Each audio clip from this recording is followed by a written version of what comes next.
Hi, it's Maija here with another wrap-up. So these are the next 5 books I've read in 2018, books 6 to 10. And I hadn't had a great reading month in December or at the beginning of January. I had sort of a mediocre reads, and I was starting to think that maybe it was me. Perhaps I was in a bit of a reading slump and just couldn't really enjoy anything when I read Phantom Pains, which I'm going to talk about in this batch, and I loved it. So slump busted and no more mediocre months for me. So in this batch I'm going to be talking about 2 novels, 1 children's book of short stories and 2 pieces of classic short fiction. So the first book that I read was Näkymätön lapsi ja muita kertomuksia, or Tales from Moominvalley by Tove Jansson.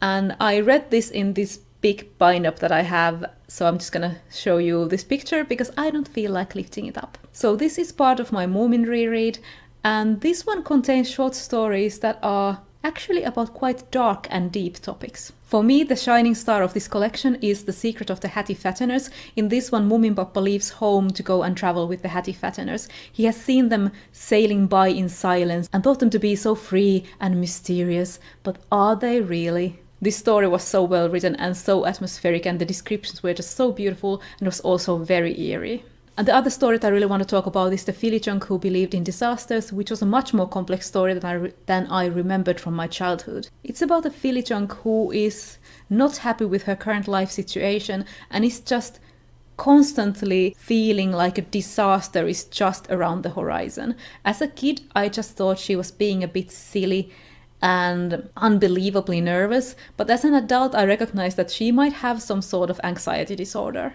So I was able to find the English translation of this quote from online, and I just want to read it to you. In this one, Filichunk opens up to her neighbor Gafsi, who is visiting her, and this is what she says.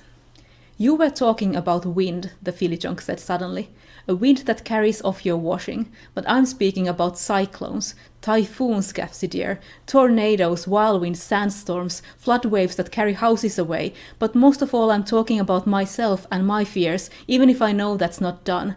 I know everything will turn out badly. I think about that all the time, even while I'm washing my carpet. Do you understand that? Do you feel the same way?" Later on in the story, when Gafsi has satisfied her curiosity that nothing disastrous has ever actually happened to Filichunk, Filichunk's thoughts about this are again put perfectly. "Now she's sitting at home thinking that I haven't ever experienced anything. I, who see the end of the world every day, and still I'm going on putting on my clothes and taking them off again and eating and washing up the dishes and receiving visits, just as if nothing ever happened." So that story definitely had a lot more in it than I remembered from having it read to me as a kid. There was one story in the collection that I still didn't like. I didn't like it as a kid and I didn't like it now, and it's called A Tale of Horror. I think the subject matter just isn't one of my favorites, about this kid who keeps telling these big stories and lies and thinking up these horrible things. So this is a great collection, although I do enjoy the whimsy and adventure of the earlier Moomin books, which do have their share of deep topics too, don't get me wrong, but this one is more focused on them. I gave this one 4 stars. Then I read Phantom Pains by Michelle Baker, which is the second book in the Arcadia Project series, which is this fast-paced and highly readable urban fantasy series that has a great protagonist in this destructive but vulnerable Millie who has borderline personality disorder. The Arcadia Project is a project that governs the travel between Earth and Fairy, and this is set in LA, and the entertainment industry is also highly present in these books. I really like the first book, and this one was even better. They feel like a breath of fresh air, and they are so addictive, I just keep on reading. I can't remember when I have last been into an urban fantasy series this much. So there was this stellar story element revealed in this one about the magical world, and I haven't seen that done before, at least not in this way, and it really had an impact on how the whole magical world works.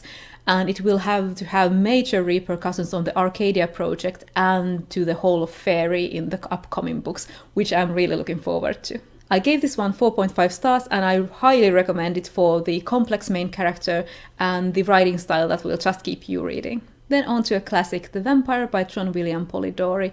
This is a piece of short fiction that I picked up because I had just read Strange Practice by Vivian Shaw, which I talked about in my last wrap-up, and I wanted to read the original tale of Lord Ruthven because Lord Ruthven featured as a character in that book. This is a classic vampire story from 1819, and it tells about Aubrey, who is this young man who finds himself as a friend and traveling companion to the charismatic Lord Ruthven, who is making waves in the London society. But Aubrey soon begins to learn about the true nature of his companion. I like vampires and I like reading classic vampire tales, so this one had been on my list for quite a while now, and it was worth a read for a lot of the elements that it introduced, like the charismatic society vampire, while also keeping a vampire clearly as a monster. But I mainly read these as a curiosity though. I gave it 3 stars. Then I read another piece of short fiction, The Legend of Sleepy Hollow by Washington Irving, and I picked this one up solely for the reason that I noticed that on Goodreads I didn't have a book from the 1820s. I was also interested in the original tale of the Headless Horseman, since he has featured in so many things in popular culture.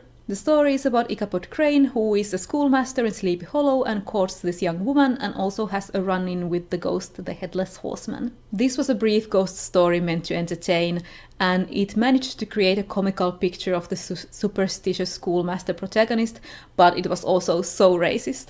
Like, there are only 2 brief paragraphs where there are black people, and in such a small amount of words it manages to be astoundingly racist.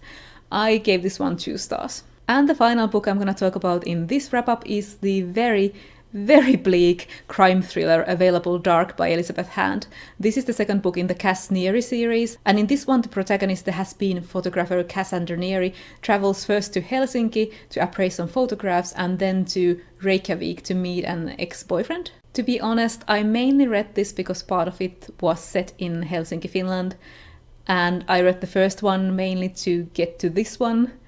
And I had really liked the horror novella that I had read from Hand before, but in the end, I'm just not a dark thriller kind of person, at least if it doesn't have any elements of supernatural horror in it. What I like about these books is the immorality of the main character. Cass Neary is no hero. She often lets bad things slide or does bad things herself. I also like that the morbid series of photos that are important to the plot of this one were inspired by the Jólasveinar of Icelandic folklore. That idea very successfully creeped me out. Now, I read this mostly because of the Finnish connection, and a lot of the Finnish in this one was plain wrong. When we got to the first Finnish word and it was wrong, I sighed and settled in for some very dodgy Finnish. So the biggest mistake was that the most important Finnish character in this one was called Ilkka Kaltunen.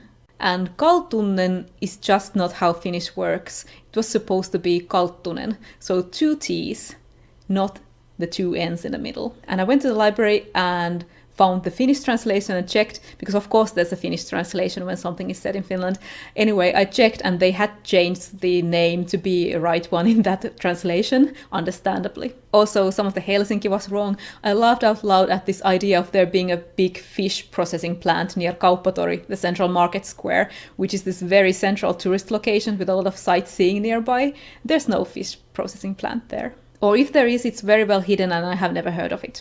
But most of this book actually takes place in Reykjavik. I fully admit that I am not the target audience for this book, and if you enjoy very bleak crime thrillers, I'd suggest you try this series out. I gave this one 2.5 stars. I added the 0.5 stars because Elizabeth Hand is clearly a good writer, and also I really enjoy the fact that there is such an unlikable female main character around. So those were all the books for this wrap-up. Let me know in the comments if you have read any of these, and I hope you enjoyed this video, and I will see you in my next one.